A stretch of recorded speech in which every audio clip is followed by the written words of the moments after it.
Okay, so if you've been training or working out at a gym for a while, you probably would have heard someone talk about the neuromuscular system or neuromuscular adaptation.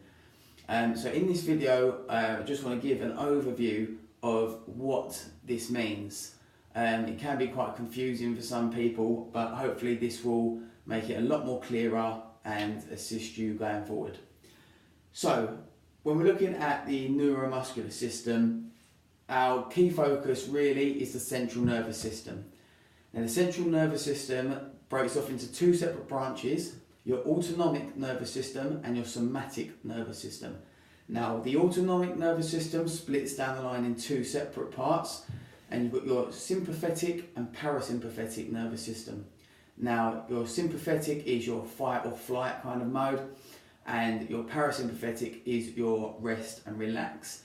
Now we're not going to touch too much on that, we may cover it in another video. What we want to focus on is the somatic nervous system.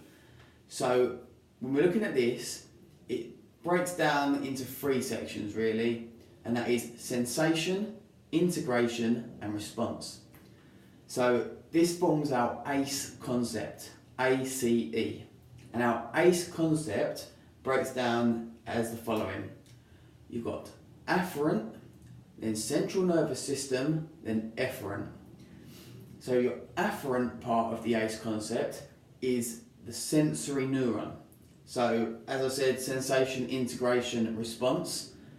Afferent is the sensory neuron. So it's the body recognizing what it needs to do, what range of motion it needs to go in, how much force needs to be exerted, things like that. It sends that feedback to the central nervous system, which is our C, central nervous system. So this consists of our spinal cord and our brain, as well as all the branches off of our spinal cord. And then the central nervous system emits an efferent neuron. And the efferent, which is our E under the ACE concept, our efferent neuron is a motor neuron. So again, it goes from an afferent sensory neuron to the central nervous system. Then from the central nervous system, there is an efferent motor neuron, which then attaches to the motor units, and the motor units attach then to muscle fibers. So that's where we go from the central nervous system over to the muscular part of neuromuscular system and training. So that last bit there is the key focus really. The efferent neuron, so the motor neuron response is emitted from the central nervous system, that then sends off a motor neuron, and the motor neuron then attaches to the motor units, and motor units are attached to the muscle fibers. So for instance, your quadriceps muscle or muscles are a lot larger than say the muscles in your fingers. So with your quadriceps, you'll have few motor units, only a few, but lots of muscle fibers there. So one motor unit could be attached to lots of muscle fibers. Whereas with your fingers, there is a lot of motor units, but few muscle fibers on each motor unit, which allows for more intricate movement. So that's how that differs.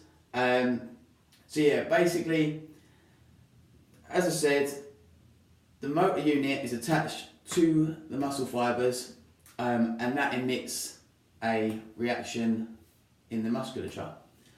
So, if we're looking at sort of how to train the neuromuscular system, it's important to note that it will always be trained through everyday movement. Even when you're at rest, your central nervous system is always picking up on what you're giving it. So if you was to train for muscular hypertrophy, now this can have a slightly taxing effect on the central nervous system, but it is not targeted at training the nervous system. This is targeted at training muscular hypertrophy. So if we wanted to actually train the nervous system, although it does as I said, pick up on everything that happens continuously throughout the day. If you actually want to train, say, neural speed or neural strength, then there are particular modalities to follow in doing this, such as picking up an extremely heavy load close to your sort of 1 repetition max. But you will always be using your central nervous system in everyday movement. It doesn't switch off, it's always operating. So one other little thing I wanted to note is that when you're first starting out to train and exercise, the initial progression is largely central nervous system and neuromuscular adaptation. Most people think, I started at, say, this weight, and now I'm lifting this weight, and it's a huge progression in only just a small matter of time, and they say, it's the muscle. Well, actually, it's more likely to be the nervous system creating an adaptation, which has now allowed for that progression. But the main thing to take from this video, to summarise, is that when you're looking at the neuromuscular system and training the neuromuscular system, it's largely dependent on the central nervous system. It's dependent on the ACE concept, the afferent neuron, which is giving feedback to the central nervous system, and the central nervous system releasing back out a efferent neuron, which is your motor unit recruitment. So when that efferent neuron, the motor neuron, is released from the central nervous system to the local muscles, that is going to recruit the motor units, and that then therefore recruits muscle fibres. So they're completely interlinked, the central nervous system and the muscles as well. Okay, I think that's all I've got on here. So hopefully that has sort of summarised and cleared up a little bit to do with the neuromuscular system, adaptation and training.